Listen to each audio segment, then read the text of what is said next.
Hello दोस्तों, मैं हूं आपसे टॉपर भैया और स्वागत है हमारे प्यारे से यूट्यूब चैनल टारगेट टॉपर 95 में। आज देख सकते हैं आज के इस वीडियो में हम आपसे को क्लास 11th के फिजिक्स का लेकर आ चुके हैं ओरिजिनल पेपर। यही पेपर आपके 21 मई को जो परीक्षा होने वाली क्लास 11th के फिजिक्स का उसमें पूछा जाने वाला है, यानी कि इस पेपर से तकरीबन 10 क्वेश्चन हूबहू ऑप्शन के साथ नजर आने वाले हैं। तो वीडियो के अंत तक बने रहना। चैनल पर पहली बार है, चैनल को जरूर सब्सक्राइब कर लेना है। और जो हमारे चैनल पर पहली बार है उन सबको बता दें कि हम आपको पूरे 5 सालों का जो है वो इसी तरह से ओरिजिनल पेपर का कंप्लीट सॉल्यूशन दे रहे हैं। और 5 मॉडल सेट भी हम खुद अपने मेहनत से आप सबके लिए तैयार किए हैं। यदि आप ये 5 प्रीवियस ईयर और हमारा ये 5 मॉडल सेट ये दोनों कवर कर लेते हैं तब आपका कंफर्म 40 में से 40 आने वाला है। तो आप अभी तक हमारा 5 मॉडल सेट और बाकी हम इससे पहले भी फिजिक्स का 1-2 पेपर करा चुके हैं। यदि वो नहीं देखे हैं तो हमारे इसी वीडियो के डिस्क्रिप्शन में हम उसका लिंक दे दिए हैं वीडियो का, या फिर आप हमारे चैनल के प्ले लिस्ट में जा सकते हैं जहां पे आपको प्ले लिस्ट का नाम मिलेगा कि फिजिक्स मॉडल पेपर 2025। उसी में क्लिक कीजिएगा जिसमें से सारा फिजिक्स वाला मॉडल सेट अपलोड है और साथ ही PYQ भी अपलोड है। तो आप जाइए और देखिए और अपनी तैयारी को बेहतरीन कीजिए। साथ ही बता दें अभी आज के जमाने में आज के समय में हमारा यूट्यूब चैनल जो है वो क्लास 11th की परीक्षा के लिए सबसे बेस्ट यूट्यूब चैनल बन चुका है। यदि आप अभी तक हमारा चैनल नहीं देखे थे तो चैनल को जरूर सब्सक्राइब करके अपने अधिक से अधिक दोस्तों के साथ वीडियो को शेयर करें। खैर बातें बहुत कम करते हैं, अब हम लोग सीधा चलते हैं अपने क्वेश्चन की ओर। लेकिन उससे पहले आपको बता दें कि यदि आप चाहते हैं कि हमें इसका PDF भी मिले तो इसी वीडियो के डिस्क्रिप्शन में हम टेलीग्राम और व्हाट्सएप चैनल का लिंक दे दिए हैं। आप दोनों ग्रुप में जुड़ जाइए, वहां पे हम सारा PDF आपको भेज देते हैं। ठीक है, बहुत सारा PDF भेज दिए हैं मॉडल सेट का भी। जो बोल रहे थे भैया PDF नहीं भेजते, आप आराम से टेलीग्राम में जाइए, साथ ही ग्रुप में आप देखिए वहां पे PDF हम भेज चुके हैं। ठीक है, चलिए हम लोगों के सामने देख सकते हैं फिजिक्स का पहला क्वेश्चन। देखिए कितना सिंपल क्वेश्चन है। जिसको डर लगता है कि भैया फिजिक्स में बहुत सारा न्यूमेरिकल पूछेगा, क्या पूछेगा, आपको दिखाएंगे पेपर एकदम पूरा हलवा आएगा। कहने का मतलब 3-4 न्यूमेरिकल रहेगा, मैक्सिमम 5-6 न्यूमेरिकल रहेगा, लेकिन 35 क्वेश्चन एकदम हलवा रहेगा। आप देखिएगा और डायरेक्ट आंसर देख लीजिए। क्वेश्चन ये जो हम आपको पेपर बता रहे हैं ना, ये जैक 2022 का क्वेश्चन है। किसका है ये? जैक 2022 का ओरिजिनल पेपर है। ठीक है, इससे पहले हम आपको जैक 2020 का ओरिजिनल पेपर बताए थे। इसी तरह से हम 21, 22, 23, 24 सबका देने वाले। ठीक है, पहला क्वेश्चन कहता है कि 1 जूल इज इक्वल टू, जो हिंदी वाले वो भी ध्यान दीजिएगा, बोलते हैं कि भैया आप हिंदी में इंग्लिश में खाली अपलोड करते हैं, हिंदी में क्या नहीं करते हैं। पहला क्वेश्चन कहता है 1 joule is equal to equivalent to, कहने का मतलब एक जूल जो होता है वो किसके समतुल्य है, यानी किसके इक्विवेलेंट है। तो इसका जो सही आंसर हो जाएगा पहला का हो जाएगा आपका 10⁻7 अर्ग, है ना, 10⁻7 अर्ग, यानी ऑप्शन नंबर तीसरा हमारा क्या होगा, सही होगा। ध्यान देना है दोनों हिंदी इंग्लिश वाले। ठीक है, अगला क्वेश्चन देख सकते हैं कितना सिंपल क्वेश्चन है। कहता है which of the following is a not name of physical quantity, बताना है कि इन चारों में से कौन हमारा फिजिकल क्वांटिटी नहीं है, यानी कि निम्न में से कौन सा किसी भौतिक राशि का नाम नहीं है। तो यहाँ पे देख सकते हैं टाइम हमारा भौतिक राशि है, इंपल्स भौतिक राशि है, मास भौतिक राशि है। हाँ, 1 किलोग्राम हमारा भौतिक राशि नहीं है, बल्कि ये हमारा यूनिट है, फिजिकल यूनिट है, ये फिजिकल क्वांटिटी नहीं है, यानी कि ये भौतिक राशि नहीं है बल्कि ये भौतिक राशि का यूनिट है, मतलब इकाई है ना। तो यही हमारा क्या हो जाएगा सही आंसर, यानी ऑप्शन नंबर 4 हमारा क्या होगा, सही हो जाएगा। ठीक है, चलिए अगला क्वेश्चन देखिए, इससे सिंपल क्वेश्चन कुछ है। ये क्वेश्चन है कि dimensional formula for pressure is, pressure का डायमेंशनल फॉर्मूला पूछा है। ठीक है, आपको ये 2020 का जो हमारा पेपर देखें उसमें भी ये सेम क्वेश्चन था, है ना। तो बहुत कोई बोलते हैं कि भैया आप ये प्रीवियस ईयर करा रहे हो, क्वेश्चन नहीं आता है फाइनल पे। कैसे नहीं आता, आपका ये 40 क्वेश्चन बताएंगे ना, इसमें से 2020 का तकरीबन 8 क्वेश्चन एकदम ऑप्शन के साथ हम दिखा देंगे आपको। जो हमारा रेगुलर वीडियो देख रहे हैं उनको तो पता ही होगा, और हमारा मॉडल सेट से तो हर क्वेश्चन मिलेगा आपको। चलिए तीसरा क्वेश्चन, अभी तो बता रहे हैं ना कि dimensional formula for pressure is, यानी कि प्रेशर मतलब दाब का जो विमीय सूत्र होता है वो क्या होता है, हिंदी वाले, है ना। तो देखिए प्रेशर बराबर क्या होता है, फोर्स अपॉन एरिया होता है। क्या होता है, फोर्स अपॉन एरिया। फोर्स का क्या होता है, MLT-2, है ना। एरिया मतलब क्या हो गया, एरिया मतलब होता है मीटर स्क्वायर इसका यूनिट, और मीटर स्क्वायर मतलब L स्क्वायर, है ना, एक तरह का लेंथ होता है ना। अभी देखिए L पर पावर -2 ये ऊपर जाएगा, तो यहाँ पे देखिए L का पावर कुछ नहीं तो हमारा 1 है कि नहीं, कुछ नहीं तो 1 है। अब ये +2 ऊपर जाएगा तो -2 हो जाएगा, -2, और यहाँ पे बेस दोनों का सेम है। जब बेस सेम रहता है तो क्या होता है, नीचे ऊपर पावर माइनस हो जाता है। अब जब पावर माइनस होगा तो एक में घटेगा -2, तो यहाँ पे आ जाएगा कितना, -1, यानी कि हमारा ये नीचे वाला खत्म हो जाएगा, हमारा बन जाएगा ML-1T-2। समझ में आ रहा ना। चलिए तो इसका आंसर होगा हमारा पहला। बहुत ईजी पेपर होने वाला है, फिजिक्स से ईजी तो धरती में कुछ है नहीं। आप यदि डरते हैं तो इसका मतलब कि आप पढ़ाई नहीं किए। खैर आपका ये भाई, आप नहीं भी पढ़े, आप हमारा सिर्फ जितना हम दे रहे पेपर आपको 5 और 5 10 पेपर करके जाइए, आप पूरा एकदम गर्दा उड़ा के आइए। ठीक है, फिर आप एग्जाम दे के आइए ना, तब बोलिएगा भैया आप सही बोल रहे थे। चलिए 4th नंबर क्वेश्चन क्या बोलता है, the velocity v of a particles at a instant t, है ना, कहता है कि is given by v is equal to 80 plus bt square then the dimension of b is. देखिए बोल रहा है कि किसी समय है जो t समय में एक कण का वेग जो है वो v हो जाता है, ठीक है। तो बोलता है ये इक्वेशन है, तो b का जो होता है वो डायमेंशनल हमारा जो होगा फॉर्मूला क्या होगा। बहुत इजी है, इससे इजी तो धरती में कुछ है ये नहीं है। कैसे इजी है, देखिए यहाँ हमको पूछ रहा है डायमेंशनल किसका, तो b का पूछ रहा है। किसका पूछ रहा है, यहाँ पे देखिए b का पूछ रहा है ना, क्या पूछ रहा है, डायमेंशनल फॉर्मूला। अब इसका नियम क्या होता है कि हमको इसको तुलना करते हैं, जैसे v के साथ तुलना करेंगे किसका, हम लोग bt स्क्वायर का, ठीक है। कहीं पूछता है यहाँ पे एक्सेलरेशन का, तो हम लोग v के साथ तुलना करते हैं किसको, a और t का। लेकिन हमको पूछा है b का, तो हम लोग v और b के बीच में तुलना करेंगे। कैसे करेंगे, लिखेंगे v बराबर bt स्क्वायर। कोई दिक्कत है, यहाँ b वेलोसिटी है, ठीक है। अब देखिए हमको चाहिए b का डायमेंशन फॉर्मूला, तो b को यहीं छोड़ देंगे और यहाँ पे इक्वल टू देंगे, ठीक है। अब यहाँ v का v रहेगा, अब ये t यहाँ पे गुना में है, नीचे में आ जाएगा तो क्या हो जाएगा, भागा में, और बन जाएगा t स्क्वायर, है ना। अब b का डायमेंशन फॉर्मूला क्या होगा, देखिए ये हमारा v मतलब metre per second, metre per second यानी कि LT-1, ये ना होता है मीटर पर सेकंड का। वेलोसिटी का होता है मीटर पर सेकंड, मीटर मतलब लेंथ, लेंथ मतलब एल, और पर सेकंड मतलब टाइम, और टाइम रहता है नीचे, तो नीचे से ऊपर जाएगा तो क्या हो जाएगा LT-1, है ना। और नीचे हमारा टाइम है, टाइम का क्या होता है, सेकंड, है ना। क्या होता है, सेकंड ना होता है, ये हमारा टाइम है, टाइम का क्या हो जाता है हमारा सेकंड। लेकिन हाँ, सेकंड को हम लोग एस से नहीं लिखते हैं, हम लोग टाइम को टी से दिखाते हैं। किससे दिखाते हैं, टी से, और टी से दिखाते हैं तो यहाँ टी स्क्वायर है, टी स्क्वायर है तो यहाँ पे टी का स्क्वायर बनेगा, है ना। अब यहाँ देखिए ये वाला टी है, नीचे पावर 2, ऊपर जाएगा तो माइनस में होगा, -2 और -1 -3 हो जाएगा, यानी बन जाएगा एल टी पर पावर -3। समझ में आ रहा है कैसे कर रहे हैं। सो समझ में नहीं आता ना तो कमेंट में कीजिए कि भैया आप नहीं समझाते हैं बढ़िया से, और अच्छा से समझाइए तो हम आपको और एक्सप्लेन करेंगे, ठीक है। खैर बहुत ईजी है, आप लोग डायमेंशन फॉर्मूला बहुत पढ़े होंगे, पहला दूसरा चैप्टर में, है ना। तो ये हमारा सही आंसर जो हो जाएगा ऑप्शन नंबर 4 हमारा सही हो जाएगा, ठीक है। 4 का सही आंसर क्या हो जाएगा, 4। थोड़ा सा रुकना है। चलिए अगला क्वेश्चन देख सकते हैं हमारे सामने। 5वां नंबर क्वेश्चन क्या कहता है, 5वां नंबर क्वेश्चन को आराम से पढ़ना है। कहता है a runner covers a circular path of radius r, ठीक है। कहता है इन 40 सेकेंड, कहता है his displacement after 2 minute 20 second is. कहने का मतलब क्या है कि एक रनर है, रनर यानी कि एक धावक है, ठीक है। वो क्या कर रहा है कि सर्कुलर पाथ में घूम रहा है, यानी कि एक वृत्तीय पथ में क्या कर रहा है, चक्कर लगा रहा है, ठीक है। जिसका रेडियस दे दिया r, ठीक है, यानी कि एक सर्कुलर पाथ है जिसका रेडियस हमारा कितना है, r दे दिया। कितना दे दिया, r दे दिया, ठीक है। बोल रहा है कि इसको एक चक्कर लगाने में लगते हैं 40 सेकंड, है ना। क्या बोल रहा है कि इसको एक चक्कर में पूरा करने में, देख सकते हैं यहाँ पे पूरा कर लेता है ना, 40 सेकंड में जो है वो त्रिज्या r की वृत्तीय पथ को पूरा कर लेता है, यानी कि 40 सेकंड लगाता है यहाँ से यहाँ तक घूमने में। समझ में आ रहा है ना।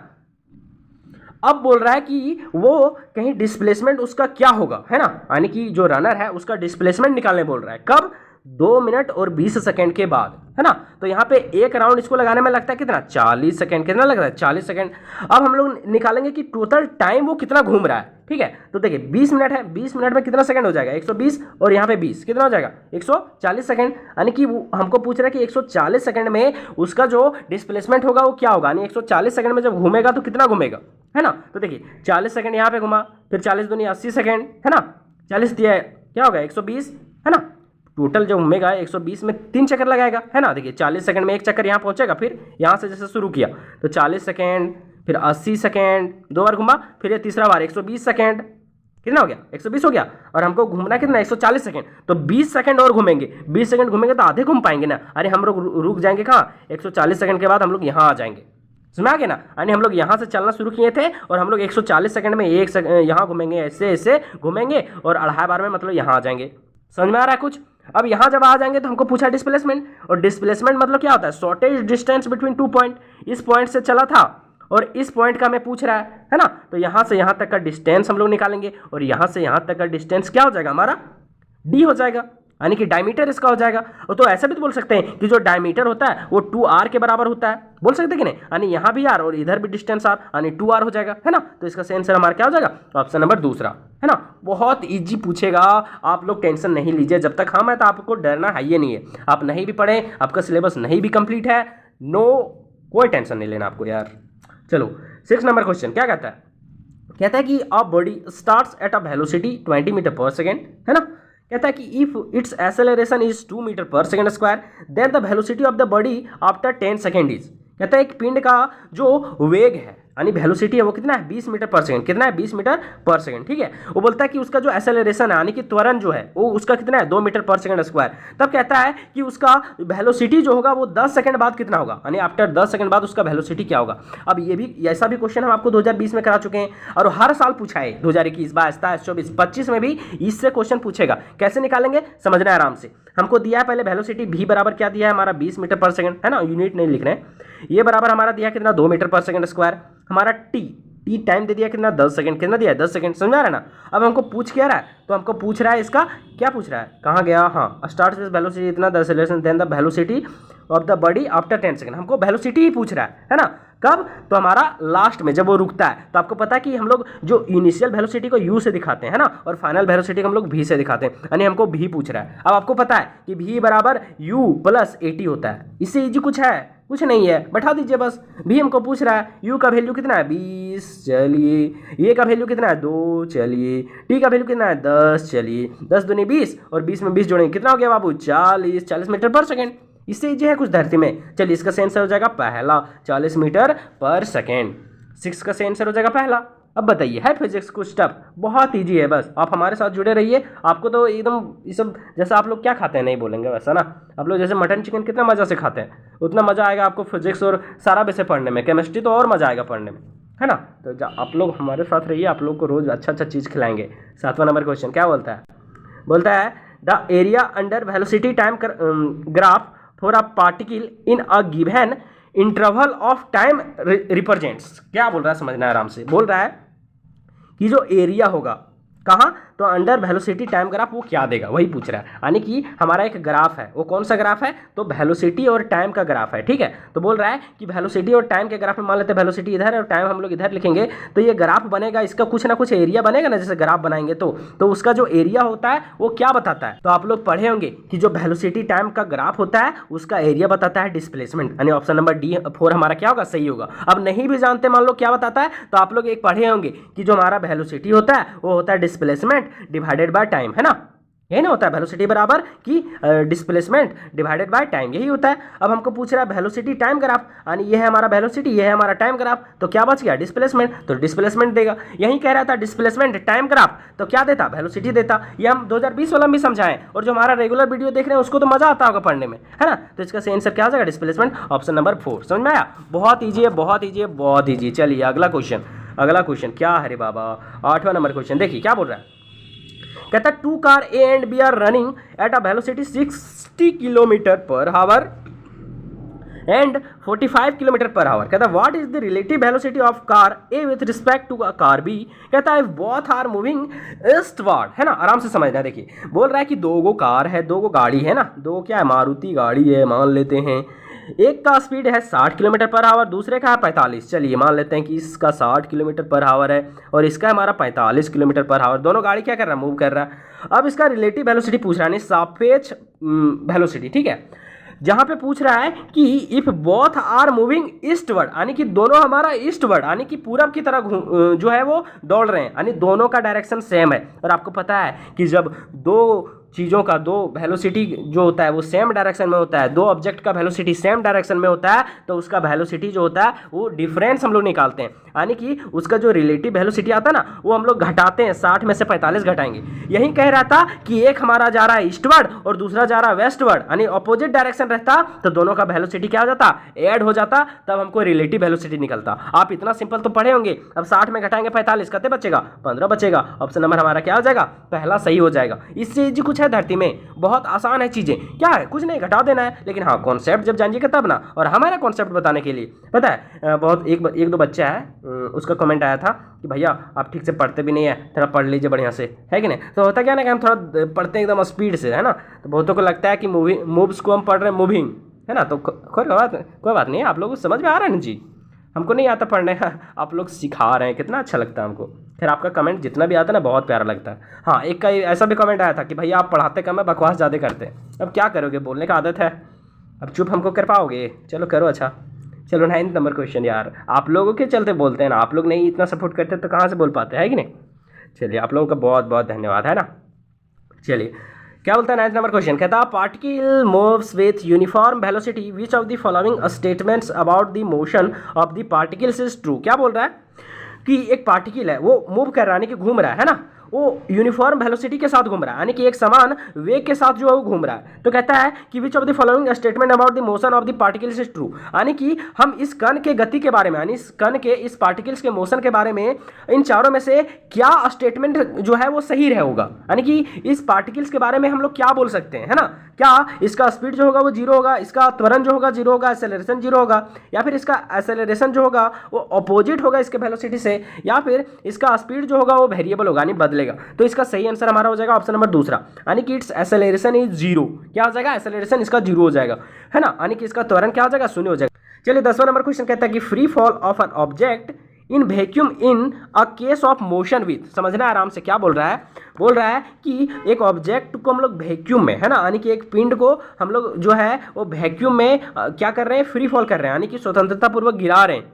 तो कहता है कि इन चारों में से कौन सा घटना घटेगा, है ना। क्या इसका वेलोसिटी यूनिफॉर्म होगा, यूनिफॉर्म एक्सेलरेशन होगा, वेरिएबल एक्सेलरेशन होगा, या फिर यूनिफॉर्म स्पीड होगा, यानी कि एक समान वेग होगा, एक समान त्वरण होगा, असमान त्वरण होगा, या फिर एक समान चाल होगा। तो इसका सही आंसर हो जाएगा यूनिफॉर्म एक्सेलरेशन होगा, है ना।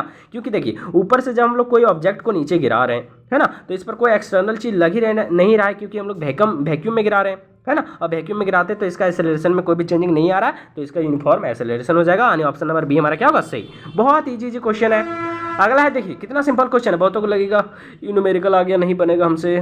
देखो 11 नंबर कहता है body starts from a point ई, ठीक है, एक बॉडी है वो ए से चलता है, कहता है ट्रेवल टू पॉइंट बी तक जाता है, ये डिस्टेंस ट्रेवल करता है 1.5 किलोमीटर। ये 2020 का भी क्वेश्चन है। कहता है फिर रिटर्न आता है, यानी ए से बी में जाता है, बी तक जाता है बाबू, और फिर ये वाला बचवा फिर ये में चला जाता है, यानी घूम आता है। बोलता है if he takes 1 hour to do this the average velocity is, कहता है कि इसको इतना काम करने में 1 घंटा का समय लगता है। ये एकदम हूबहू 2020 का क्वेश्चन है, जो 2000 पिछला हमारा वीडियो देखें उनको पता होगा, है ना, एकदम यही सेम क्वेश्चन था, डिजिट भी नहीं चेंज था। तो कहता है कि इसको 1 घंटा लगता है, ये टाइम इतना टोटल। तो बोलता है इसका एवरेज वेलोसिटी क्या होगा, इसका एवरेज वेलोसिटी क्या होगा। अब देखिए वेलोसिटी बराबर क्या होता है, डिस्प्लेसमेंट बटा टाइम, यही ना होता है। अब इसका डिस्प्लेसमेंट कितना हो जाएगा, जीरो, क्योंकि ए से बी गया, बी से यहाँ आया, जीरो, ये जीरो, फिर नीचे टाइम 1, 0/1 क्या हो जाएगा, जीरो हो जाएगा, कहानी खत्म। इसका दूसरा का सही आंसर क्या हो जाएगा, ये 11 का सही आंसर हो जाएगा हमारा ऑप्शन नंबर दूसरा, यानी कि जीरो।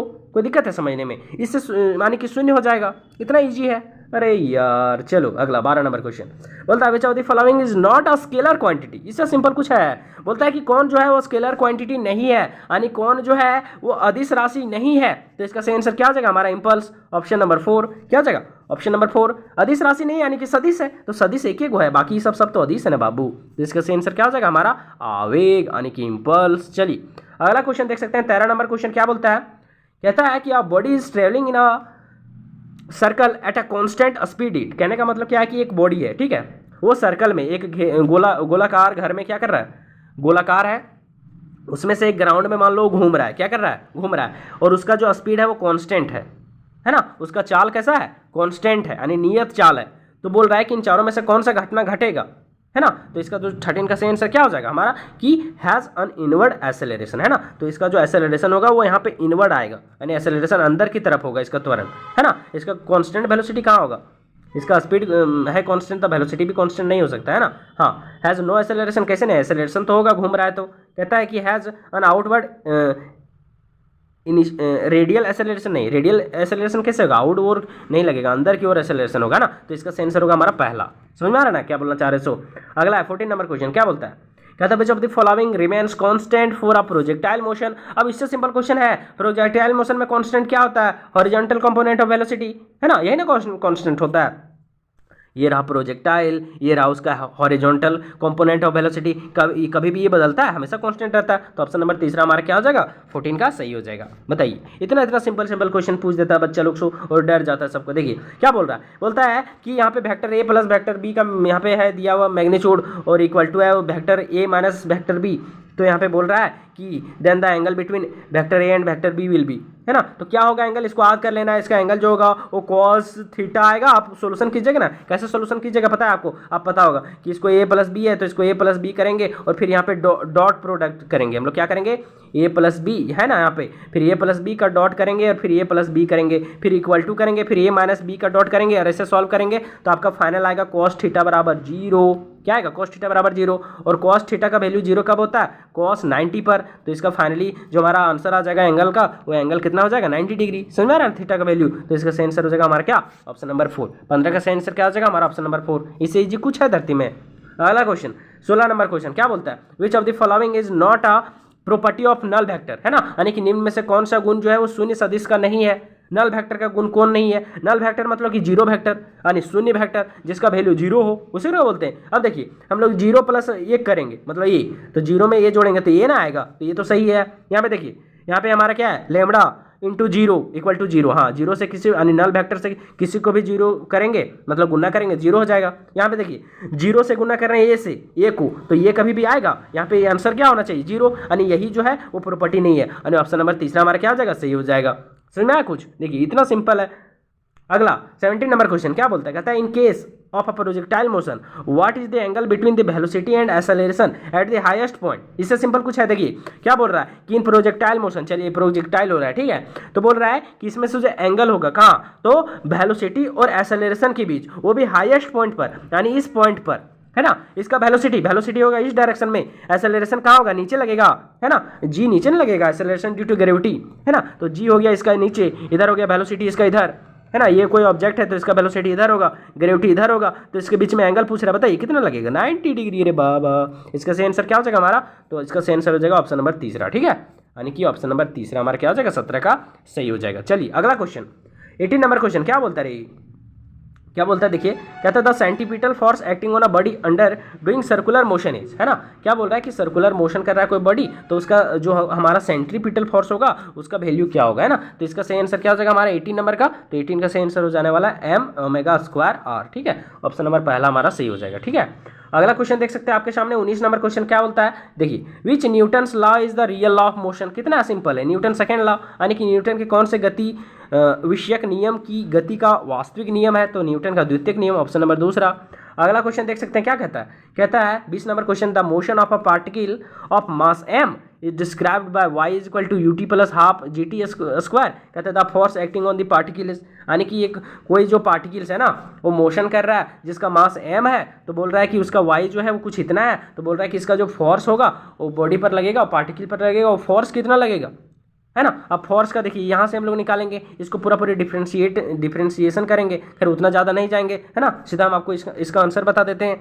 20 नंबर का सही आंसर हो जाने वाला आपका mg, ऑप्शन नंबर दूसरा हमारा क्या हो जाएगा mg। और इसको डायरेक्ट भी आप कर सकते हैं, वैसे डिफरेंशिएशन करना पड़ेगा, लेकिन इसको हम लोग एक वर्ड में देखेंगे तो f बराबर हो गया ma, है ना। लेकिन जो यहाँ पार्टिकल्स का मास है मतलब कि मूव कर रहा है, मास m है, तो इसका एक ग्रेविटी भी तो लगेगा, तो यहाँ पे f बराबर mg भी तो हम लोग लिख सकते हैं ना।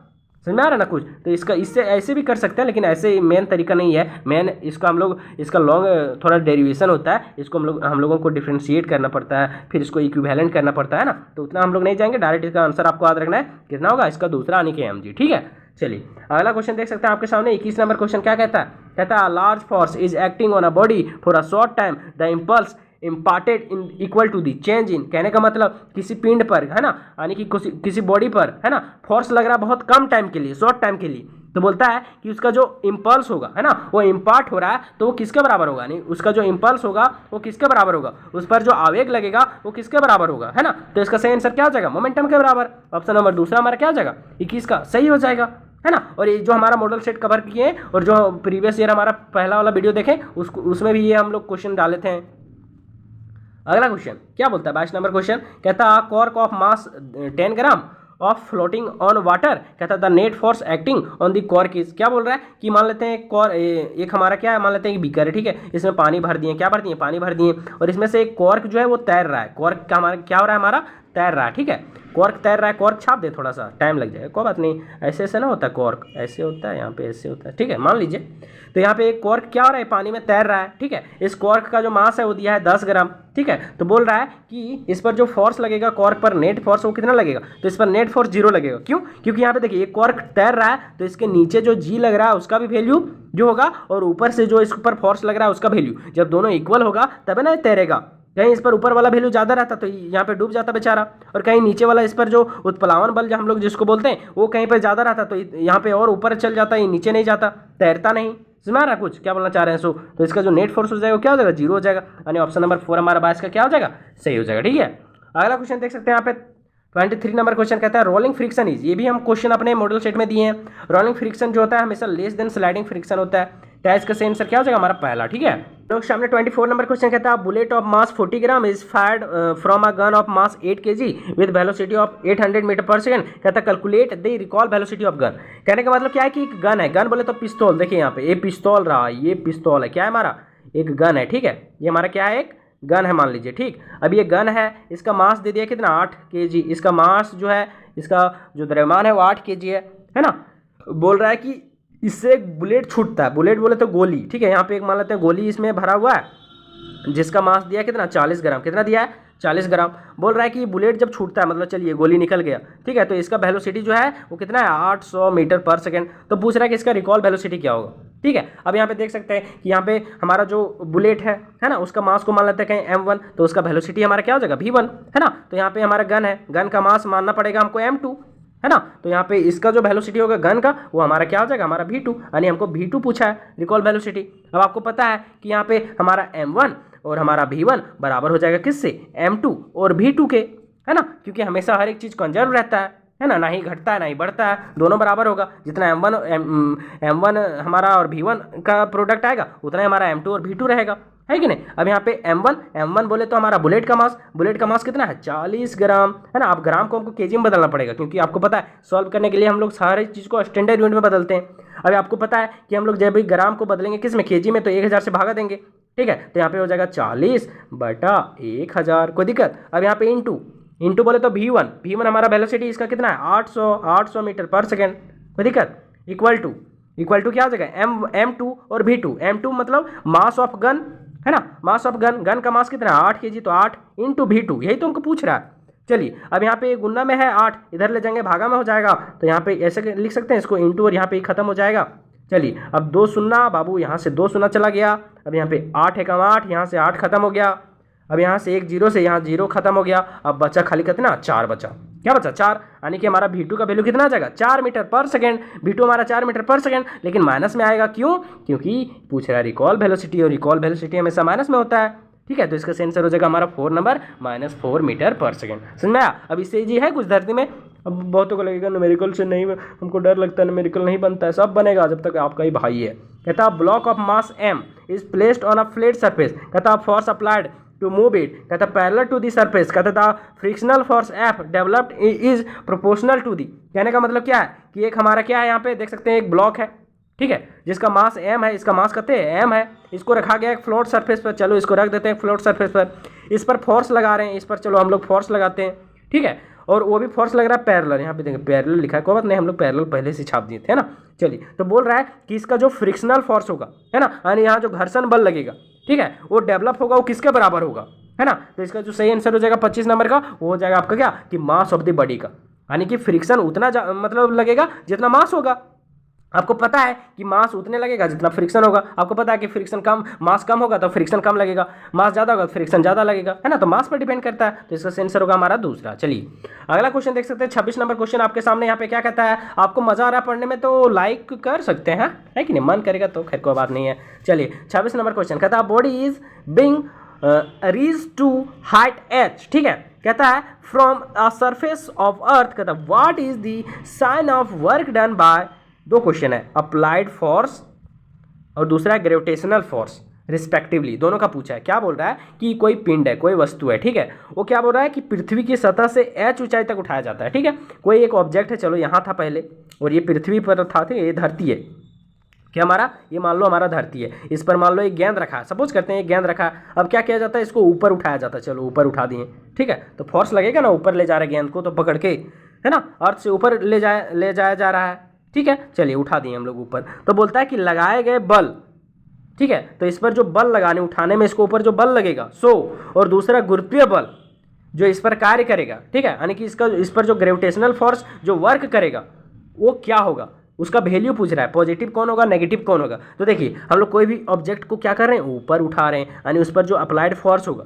है ना, तो फोर्स का वैल्यू हमेशा पॉजिटिव रहेगा ना। इस पर हम लोग हो सकता है 5 न्यूटन बल लगाएंगे, 20 न्यूटन बल लगाएंगे, है ना, लेकिन जो ग्रेविटेशनल फोर्स होगा, ठीक है, ग्रेविटेशनल फोर्स तो नीचे से लगेगा, यानी अपोजिट डायरेक्शन में लगेगा, तो उसका वैल्यू नेगेटिव होगा, है ना। तो इसका सही आंसर हो जाएगा हमारा अप्लाइड फोर्स हो जाएगा पॉजिटिव और हमारा ग्रेविटेशनल फोर्स हो जाएगा नेगेटिव। ऐसा नहीं कि नेगेटिव और पॉजिटिव वाला को टिक मार दें, यहाँ बोला रिस्पेक्टिवली, तो ये होगा हमारा पॉजिटिव और ये होगा हमारा नेगेटिव, ये इंपॉर्टेंट है आपके लिए। तो ऐसा नहीं कि यहाँ पे नजर आया ये मारना, इसको नहीं मारना बाबू, मारना ऑप्शन नंबर दूसरा को, ठीक है। चलिए हमारा सही आंसर हो जाएगा ऑप्शन नंबर दूसरा। अगला क्वेश्चन देख सकते हैं 27 नंबर क्वेश्चन क्या कहता है, कहता है the work performed on an object does not depend upon. कहने का मतलब क्या बोल रहा है कि जो कार्य होगा किसी भी ऑब्जेक्ट पर वो किस पर डिपेंड नहीं करता। तो आपको पता है W बराबर होता है एफ एस कॉस थीटा, है ना, W बराबर वर्क डन बराबर क्या होता है F S, F dot S बोल सकते हैं, कॉस थीटा लगता है डॉट हटता है तब ना। यानी कि वर्क किस पर डिपेंड करता है, फोर्स पर, और किस पर डिपेंड करता है हमारा एस पर, डिस्प्लेसमेंट पर। और मान लो इस डॉट प्रोडक्ट को हटा देंगे, यहाँ आ जाएगा कॉस थीटा, यानी एंगल पर डिपेंड करता है, बोल सकते हैं ना। तो देखिए वर्क पर, फोर्स पर डिपेंड करता है, डिस्प्लेसमेंट पर डिपेंड करता है और एंगल पर। तो देखिए डिस्प्लेसमेंट पर डिपेंड करेगा, ये तो करेगा ही। चलिए फोर्स पर डिपेंड करता है, ये भी सही है। यहाँ पे बोल रहा है कि एंगल, फोर्स एंड डिस्प्लेसमेंट, हाँ फोर्स और डिस्प्लेसमेंट के एंगल पर भी डिपेंड करता है, ये भी सही होगा। लेकिन हाँ इनिशियल वेलोसिटी ऑफ ऑब्जेक्ट पर कभी भी डिपेंड नहीं करता। तो यहाँ वही तो पूछ रहा है कि किस पर डिपेंड नहीं करता, तो इस पर डिपेंड नहीं करता। तो हमारा सही आंसर क्या होगा ऑप्शन नंबर 4। अब इससे ईजी कुछ है धरती में, कुछ नहीं है। अगला क्वेश्चन देख सकते हैं 28 नंबर क्वेश्चन क्या बोलता है, बोलता है कि फॉर अ मूविंग पार्टिकल जिसका मास m है, वेलोसिटी b है, बोलता है उसका मोमेंटम p है। कहता है which one of the following correct to describe the kinetic energy of the particles. बोल रहा है कि कोई मूविंग पार्टिकल्स यानी कि गतिशील कण है, ठीक है, जिसका मास m है, वेलोसिटी v है, और उसका जो संवेग यानी मोमेंटम जो है वो p है। तो बोलता है कि निम्नलिखित में से जो एक कण के गतिज ऊर्जा के बारे में यानी कि इसके काइनेटिक एनर्जी के बारे में जो है वो कौन सा यहाँ पे ये जो इक्वेशन है वो सही होगा, है ना। तो इसका सही आंसर जो हो जाएगा हमारा 28 नंबर का वो जाएगा आपका p²/2m। इसको याद कर लेना है, ये लैंग्वेज कहीं पूछेगा तो, ठीक है। चलिए अगला है 29 नंबर क्वेश्चन आपके सामने, बोलता है क्या body of mass 10 kg moving at height of 2 metre, बोलता है with uniform speed of 2 metre per second. कहता है इट टोटल एनर्जीज। कहने का मतलब क्या है कि एक बॉडी है जिसका मास है कितना 10 kg, वो मूव कर रहा है, घूम रहा है ना, कितना पे, तो वो हाइट है उसका 2 मीटर, ठीक है। यानी कि सपोज कीजिए ये धरती है, ठीक है, अब एक बॉडी है, क्या हमारा बॉडी, चलो अच्छा बॉडी को ऊपर मानते हैं, यहाँ पे 2 मीटर ऊपर है, ठीक है, कितना है 2 मीटर ऊपर, और जिसका मास कितना हमारा 10 kg, चलो 10 kg, ठीक है। ये घूम रहा है यूनिफॉर्म स्पीड के साथ, और उसका यूनिफॉर्म स्पीड जो है, स्पीड बोले तो चाल, है ना, कितना है 2 मीटर पर सेकेंड। तो बोलता है इसका टोटल एनर्जी कितना होगा, टोटल एनर्जी कितना होगा। अब ध्यान दीजिए ये तो ऊपर घूम रहा है, ऊपर घूम रहा है, तो इसके जब यहाँ पे धरती से ऊपर है तो इसमें कौन सा एनर्जी होगा, पोटेंशियल एनर्जी होगा, है ना। और यहाँ पे ये घूम भी रहा है यानी मूव भी कर रहा है, यानी इसके पास काइनेटिक एनर्जी भी होगा। तो टोटल एनर्जी कब निकलेगा, जब इसका पोटेंशियल एनर्जी और काइनेटिक एनर्जी को जोड़ेंगे। और आपको पता है कि टोटल एनर्जी कैसे निकलेगा, potential energy plus kinetic energy, और पोटेंशियल एनर्जी का फॉर्मूला पता होगा mgh होता है, और काइनेटिक एनर्जी होता है हाफ mv², है ना। m बोले तो मास, मास इसका कितना है 10 kg, चलो ग्रेविटी होता है 9.8, है ना। अच्छा से सॉल्व करने के लिए हम लोग 10 भी ले सकते हैं, कोई दिक्कत नहीं ना होगा, 10 ले लेंगे तो। चलिए हाइट कहते हैं 2 मीटर, 2 बैठा दिए यहाँ पे, कोई दिक्कत। चलिए प्लस कर दिए 1/2 का 1/2 m, मास कितना है हमारा 10 kg, 10 बैठा देंगे यहाँ पे, इनटू वेलोसिटी का स्क्वायर, वेलोसिटी इसका 2 मीटर पर सेकंड स्क्वायर 4 हो जाएगा। अब पूरी आपको सोल्यूशन करना है, इतना तो कर सकते हैं ना आप हमारे लिए। तो इसका सही आंसर हो जाएगा 216 जूल, यानी ऑप्शन नंबर दूसरा हमारा क्या हो जाएगा, सही हो जाएगा, ठीक है। आपको चलिए हम लोगों के सामने 30वां नंबर क्वेश्चन क्या कहता है, कहता है which of the following units is a unit of power. अब देखिए इन चारों में से बोल रहा है कि पावर का यूनिट कौन जो है वो है, यानी कि निम्न में से कौन सा मात्रक शक्ति का मात्रक है, ठीक है। शक्ति का मात्रक कौन हो जाएगा, वाट हो जाएगा। ऑप्शन नंबर दूसरा हमारा सही है, ठीक है। चलिए अगला क्वेश्चन है 31 नंबर क्वेश्चन क्या बोलता है, कहता है कि moment of linear momentum is, यानी कि जो लीनियर मोमेंटम का मोमेंट होता है उसको हम लोग क्या बोलते हैं, यानी कि रेखीय संवेग का जो आघूर्ण होता है ना, उसको हम लोग क्या बोलते हैं, तो आपको पता है कि उसको हम लोग टॉर्क बोलते हैं, यानी कि बल आघूर्ण बोलते हैं। तो इसका सही आंसर क्या होगा, हमारा ऑप्शन नंबर दूसरा। चलिए अगला क्वेश्चन देख सकते हैं, 32 नंबर क्वेश्चन क्या बोलता है, कहता है कि a particles performing uniform circular motion has angular momentum L and it angular frequency is double, है ना। तो बोल रहा है कि एंड काइनेटिक एनर्जी हाल्फ, कहता है कि then the new angular momentum is, क्या बोल रहा है कि जो कोई भी ऑब्जेक्ट है, ठीक है, वो क्या बोल रहा है कि यूनिफॉर्म जो है वो सर्कुलर मोशन कर रहा है, ठीक। अब जिसका एंगुलर मोमेंटम जो है वो एल बोल रहा है, ठीक है।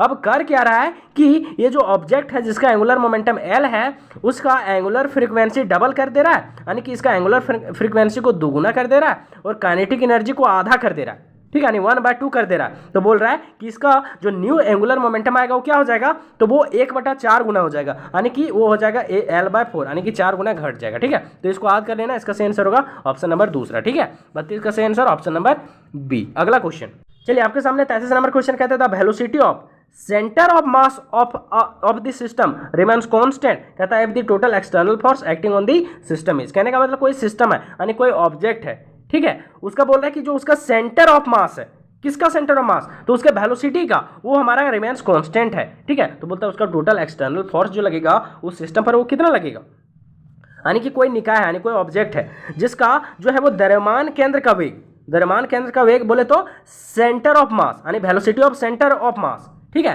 द्रव्यमान केंद्र का वेग नियत रहता है यानी कांस्टेंट रहता है, तो उस पर जो एक्सटर्नल बल यानी बाह्य बल लगेगा वो कितना होगा, तो इसका जो 33 का सही आंसर हो जाने वाला आप सबों का हो जाने वाला आपका 0, कितना हो जाएगा 0 हो जाएगा। 34 नंबर क्वेश्चन कहता था product of moment of inertia और एंगुलर एक्सेलरेशन इज, क्या हो जाएगा, इसका प्रोडक्ट दोनों का टॉर्क देता है, ऑप्शन नंबर दूसरा सही होगा। हिंदी में देख लीजिए, कहता है कि जड़त्व आघूर्ण और कोणीय त्वरण का गुणन यानी उसका हम लोग प्रोडक्ट को क्या बोलते हैं, बल आघूर्ण बोलते हैं, ऑप्शन नंबर दूसरा हमारा क्या हो जाएगा, सही हो जाएगा। अगला क्वेश्चन देख सकते हैं क्या कहता है moment of inertia of a solid sphere of mass m और रेडियस r, तो about the diameter is, diameter उसका क्या होगा 2/m इंटू m/2। ये हम 2020 वाला में सेम क्वेश्चन नहीं पूछा था प्रीवियस ईयर में, तो आप लोग बोलते हैं कि प्रीवियस ईयर वाला क्वेश्चन नहीं आता, कैसे नहीं आता, हूबहू आता है। देखिए ये सेम क्वेश्चन था, जो पिछला वीडियो हमारा देखेंगे उसको पता होगा।